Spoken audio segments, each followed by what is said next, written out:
Good morning, folks. I am Omer Ahern Jr., and I am the District 3 Grafton County Commissioner, serving the towns in the southeastern part of Grafton County. And as the district would indicate, there are 3 commissioners here in Grafton County. There are 10 counties in Grafton County. There are 10 counties in New Hampshire, and there are 3 commissioners in each county. I serve with 2 other commissioners from District 1. I serve with Commissioner Wendy Piper of Enfield, and she serves the towns of Hanover, City of Lebanon, and the town of Enfield. And we also serve with Commissioner Linda Lauer, who is the chairperson of the Grafton County Board of Commissioners, and she serves the towns in the northern and western part of Grafton County. As the 3 elected commissioners, we are responsible for the operations and management of the county facility, the county home, county nursing home, the county Department of Corrections, which also has the pretrial confinement, the county jail, and the House of Correction.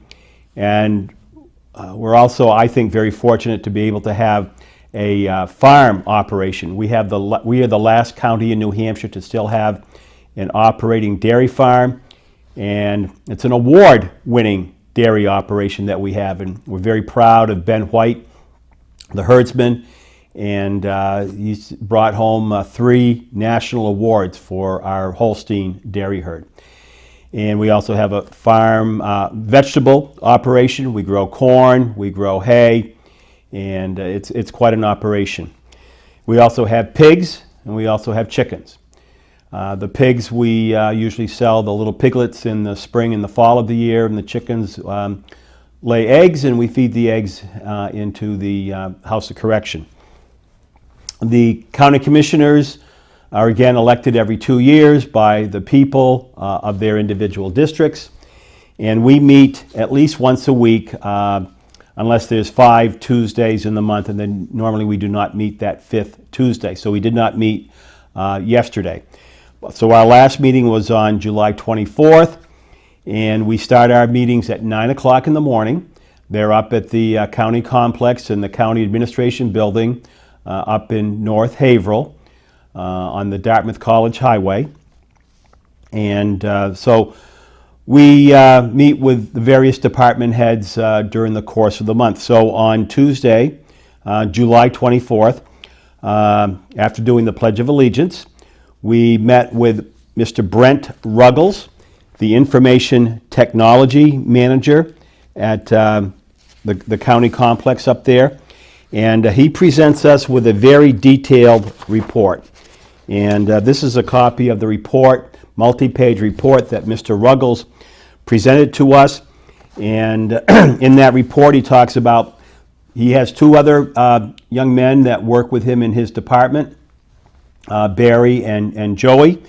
So there's 3 men providing these information technology services throughout our county complex. So he talks about the services that they provide in the county attorney's office, of the alternative sentencing department, which is kind of a part drug court, mental health court, and it's kind of an offshoot of some of the efforts of the county attorney about 8 years ago. The alternative sentencing program has now, the drug court part of it has been taken over by the state of New Hampshire, but we are still providing the physical location for the alternative sentencing in Grafton County. The Commissioner's Office also has a lot of computers and technology and software, and so there's issues that come up with printers and computers that and the various software, Carpel, software that may mean something to some of you folks out there. All I know is it's one of the softwares that we have to use in Grafton County. The Department of Corrections is very, very heavily reliant on computers and software in keeping their records, both medical records and incarceration records. And so that's very important. He spends a lot of time over there. The Department of gives us a report on a little bit more specifically what the Department of Information Technology does, because they're providing the computers and the printers and all the hardware and software for all the departments, as I've said. So this month he has a separate delineation of what he's doing in the Department of Information Technology. Certainly the maintenance department relies on computers to keep track of all the different types of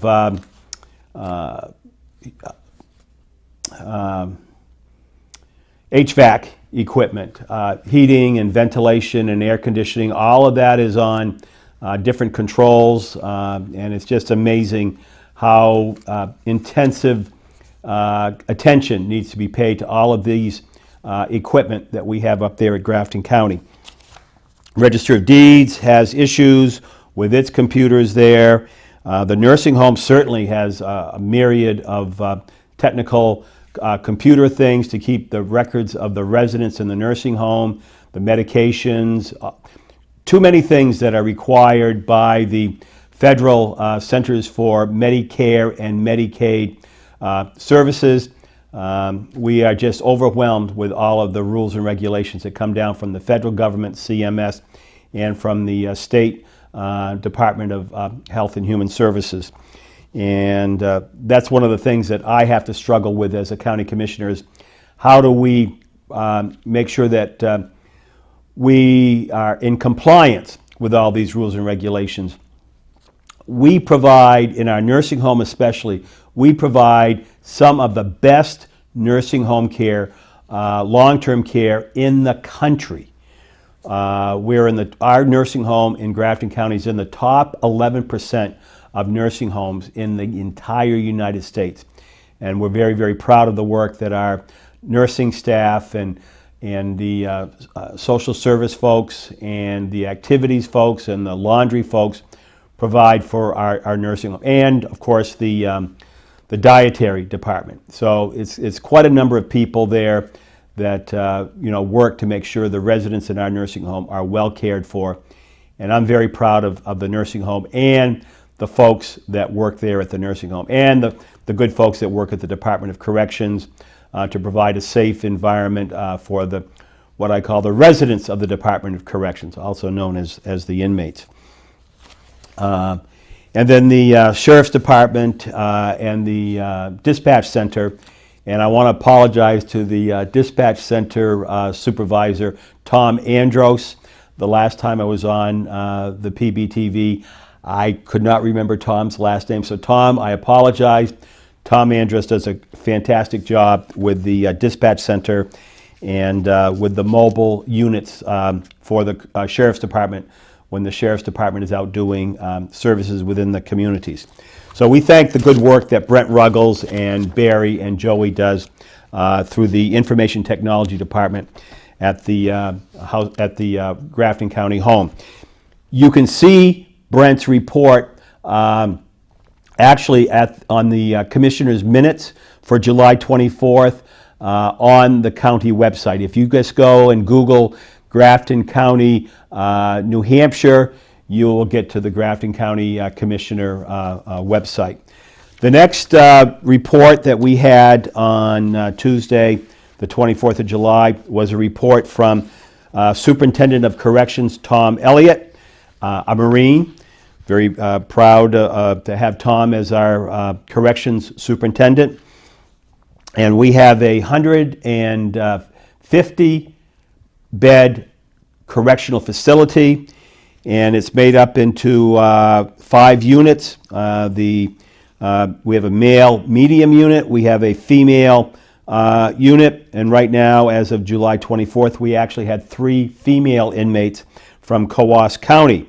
Coos County does not have, in their opinion, a good enough facility for their female residents, so as an accommodation to them, we provide the incarceration services for them up in Coos County, and we're glad to work with the other commissioners up there in Coos County.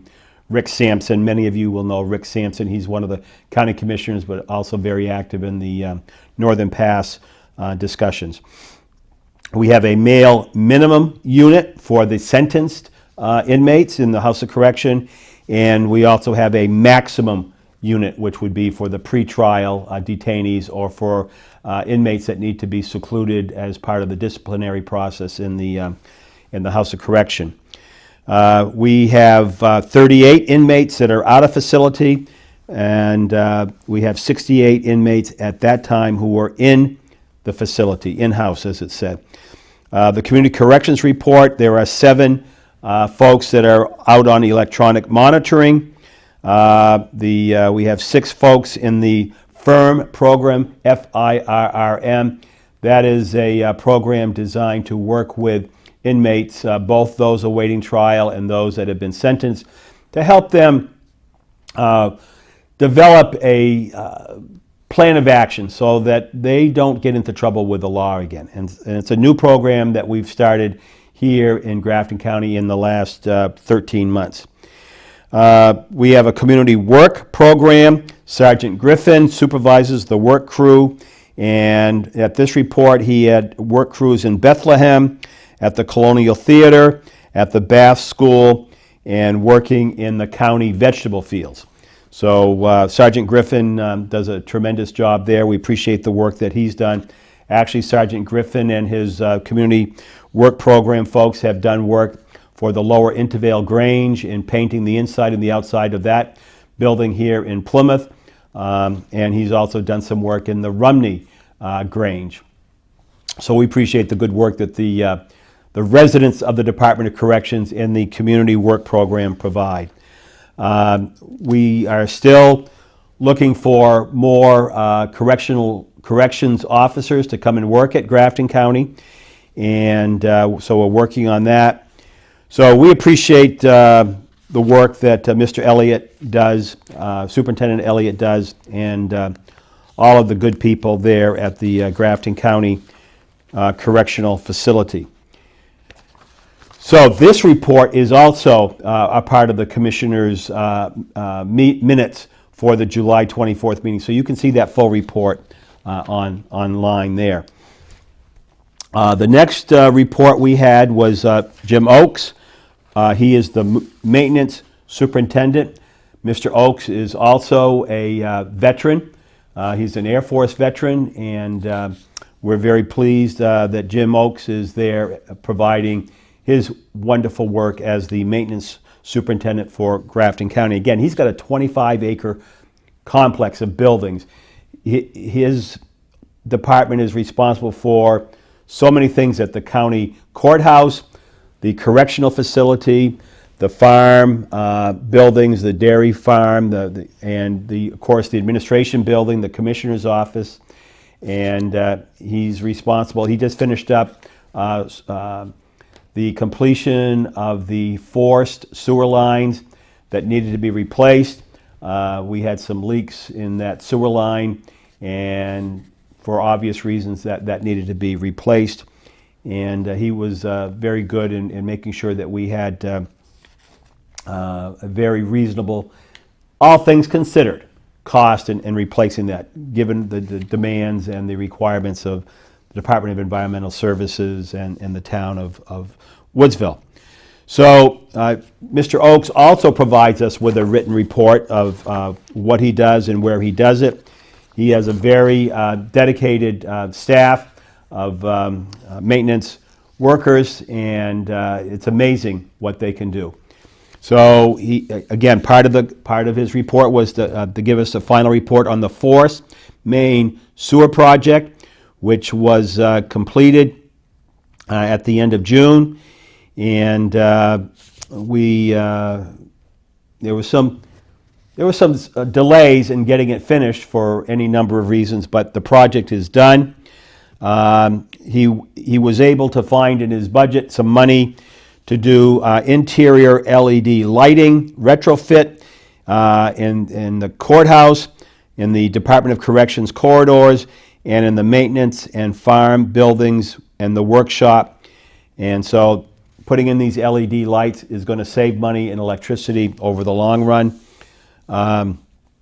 Did some preventative maintenance in the courthouse. They had to do something in the dispatch center where the hot water tank failed due to a leak, so they replaced the tank.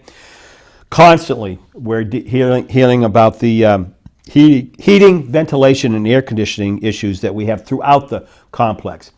And unfortunately, folks, I guess those things fail, within 10 to 15 years of them being put in. So that's one of the issues that we have to deal with as commissioners, is finding the money to make sure that we are providing all of these material needs and technical needs for the nursing home and the house of correction and the courthouse where the people work and our residents. The nursing home, we have ADA requirements that they have to work on, the doors and mirrors that need to be ADA compliant. Again, the HVAC issues in the nursing home require other more technical people come in when they're very, very complicated or when we have to replace them. Dealing with the sprinkler system in the 69 building. The dry system has a rust hole, and that has to be dealt with, and we had Hampshire Fire come in and replace 10 feet section of that pipe. Again, the 69 building is where what we call the older part of the nursing home, and it's just a lot of work when you're dealing with buildings that are that old. The defibrillators had to be replaced because they fail once in a while, and we have to make sure. So we're testing these things all the time to make sure that if an emergency comes up, they're not going to be failing. They had to replace the door-o-matic at the employee entrance. That was a $1,800 cost. The fire alarm system needed to be monitored and updated. The laundry AC system needed to be serviced in the dryer room. And as I said, the resident bathrooms, they needed to have some new tilt feature ADA mirrors provided there. Again, that's the federal government. And yes, it is helpful to the residents who are especially wheelchair bound, but we can do those things without needing to be told by the federal government. But that's what we're up against. The administration building, the exterior steps had to be repaired due to the winter salt. And that's not really a salt, it's a ice remover that tends to eat away at the concrete steps. Those had to be replaced. And again, HVAC, the building automation system, that the global controller was lost. So that's in the administration building. That needs to be replaced with a repeater. Some of you out there probably know a lot more about HVAC than I do, and so that's why we rely on the good efforts of Mr. Oakes. In the Department of Corrections, they do various preventive maintenance. They had to do some repairs and maintenance on the door security system. And again, HVAC. The heat pump for the WHP G1, the refrigerant was low. There was a checking for leaks. They didn't find a leak, so they have to find out exactly what that problem is. In the meantime, they make sure that the refrigerant is up to full level until they find the problem. Again, two other HVAC problems. The kitchen at the Department of Correction, the upper left convection oven had spark, modular, reinstalled. It just goes on. The maintenance farm buildings, they're still working on the exterior of the farm buildings, replacing things that need to be replaced. The dairy barn, we have an issue with the bulk tank, which is where the milk is stored until it's picked up by the Agrimark truck company there, taking it down to Western Massachusetts, Springfield, Mass. So evidently there's a freon leak in the bulk tank. It's a two-walled tank, so the Freon isn't leaking into the milk. So that's an issue that needed to be dealt with. The biomass plant, the chip delivery system has a sensor in there in the meter, and that broke, and so that needed to be replaced. We have a biomass heating plant that heats the entire county complex except for the correctional facility. The correctional facility has a geothermal heating system, which costs us about $10,000 a month just to circulate the water. The original plan for the correctional facility, which was built about 8 years ago, was to have a biomass wood chip heating system, but for some reason that was not put in favor of putting in the geothermal system, which we are now paying dearly for. The biomass heating plant, the chip plant, is doing a tremendous job, saving us hundreds of thousands of dollars in heating oil, and we're buying local chips, wood chips. We're providing jobs for local Grafton County people in the forestry industry, the loggers, the truckers, the foresters, and all the ancillary people, the people that repair chainsaws, the people that repair the trucks. So it's a good thing with the biomass plant. The boiler alarms needed to be looked at, and in the alternative sentencing building, they needed to do some handrails on the porches, and we needed to buy a new sander for winter care around the 25-acre complex. A lot of parking lots. We want to make sure everybody is going to be safe. So this report of the maintenance department is also on as part of the commissioner meeting minutes, so you can look at this full report over there. In addition to our being responsible for the Department of Corrections, the nursing home, and the farm, we also have to provide a budget for the county constitutional officers. The High Sheriff of Grafton County, Sheriff Dutile. We have to provide a budget for the Register of Deeds, and we also have to provide a budget for the County Attorney's Office.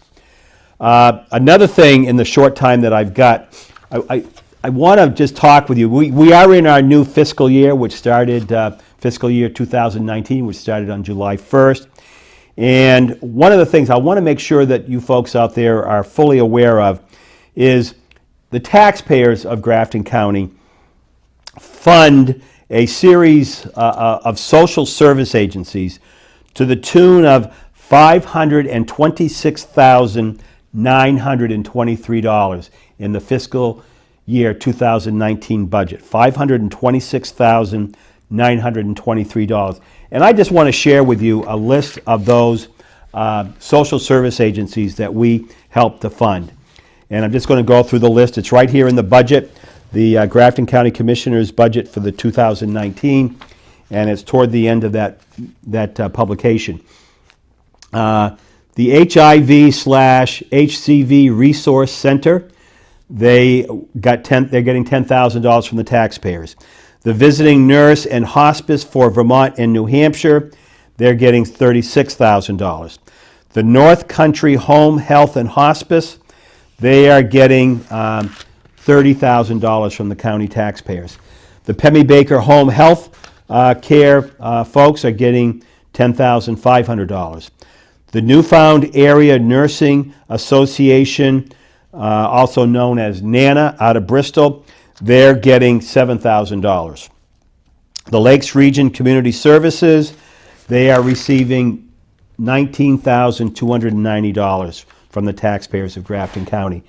The TLC Family Resource Center, formerly known as Good Beginnings of Sullivan County, they're getting $20,000 from the Grafton County taxpayers.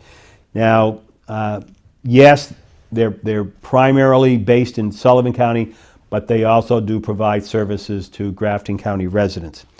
The next agency is the Northern Human Services Common Ground. They receive $16,000 from the taxpayers. The next agency is the Northern Human Services, the adult OP services, and they received $25,000 from the taxpayers.